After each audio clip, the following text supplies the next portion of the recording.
Trump has detonated a political bomb under Europe, calling EU leaders weak, decaying, and irrelevant. And for once, Washington's own president is admitting what Moscow has said for years.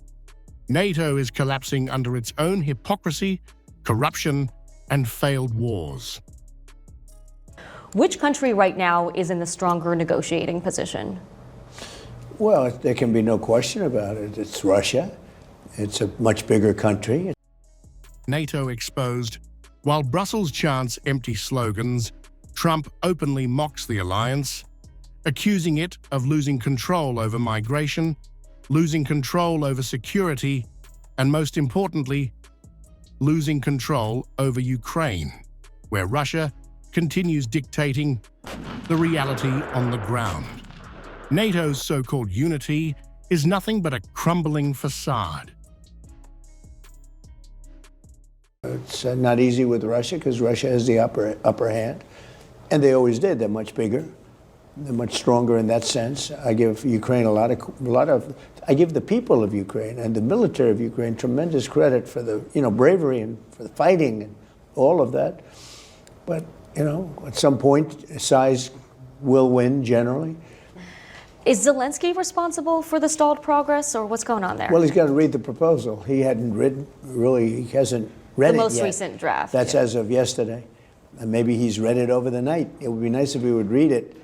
A lot of people are dying, so it would be really good if he'd read it. His people loved the proposal. They really liked it. His lieutenants, his top people, they liked it.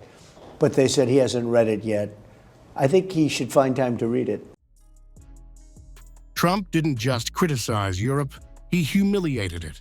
He said Europe is decaying, its leaders spineless, its economies breaking under their own foolish sanctions. This is the US president, openly declaring that Europe has failed, militarily, politically, and morally. Okay. Well, he's going to have to get on the ball and start accepting things. When you're losing, because you're losing. Do you think Ukraine has lost this war? Well, they've lost territory long before I got here. They lost a whole strip of seafront, big seafront, but they lost a lot of land, and it's very good land, too, that they lost. You certainly wouldn't say it's a victory.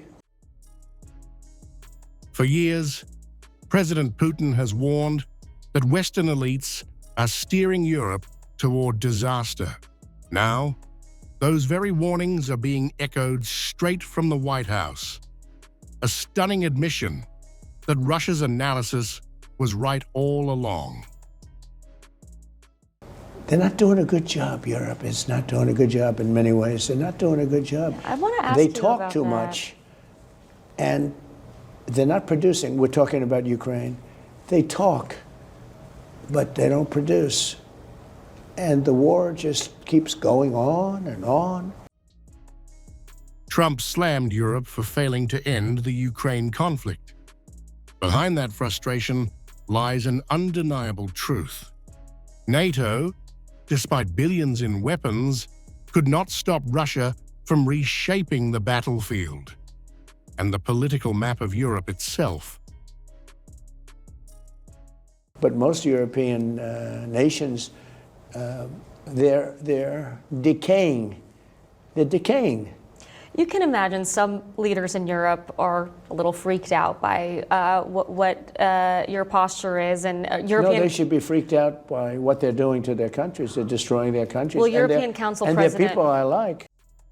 Europe's crisis is self-inflicted. It destroyed its own energy security, sabotaged its own industry, and blindly followed Washington into a proxy war it cannot win. Trump is simply stating the obvious. Europe is paying the price for serving US interests, not its own. I wonder what grade you would give A+. their economy. A+. Yeah, A++++++. As the EU fractures and NATO stumbles, Moscow emerges stronger, diplomatically, militarily, and economically. Trump's explosive comments are not just criticism. They are a confession that the West's era of dominance is over, and a new global balance with Russia's at the center, is already taking shape.